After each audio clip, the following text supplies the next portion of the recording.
Not all that glitters is gold.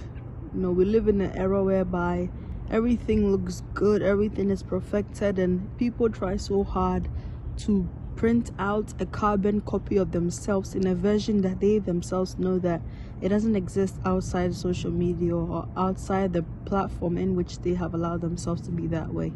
So if you don't have it figured out, if you don't have things going according to how you would want, it doesn't mean you should slack, but it also doesn't mean that you should buy pressure for yourself unnecessarily.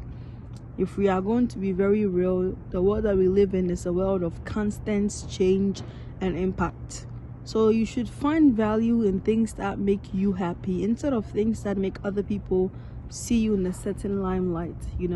Fame and recognition, attention, having huge following, it's all different types of pressure, because it sets for you an audience that expects you to perform at a certain rate. But the human body is not meant to always look a certain way. Neither is the human mind always meant to operate on its high capacity. So to be realistic with yourself is a way that you will buy off a lot of pressure, and you would not just force yourself to become somebody that you're not. It's good to have friends, it's good to have company, it's good to have people recognize you, but what are they recognizing you for? What version of yourself have you allowed them to have access to?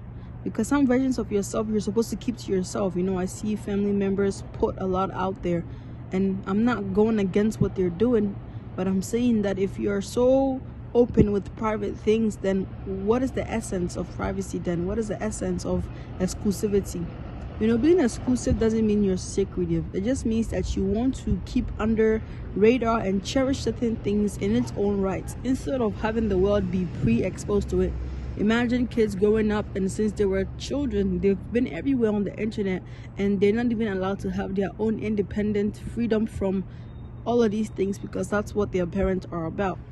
So yes, parents have a right in what they do with your kids. Yes, you have a say in what you do with your life and how much you share.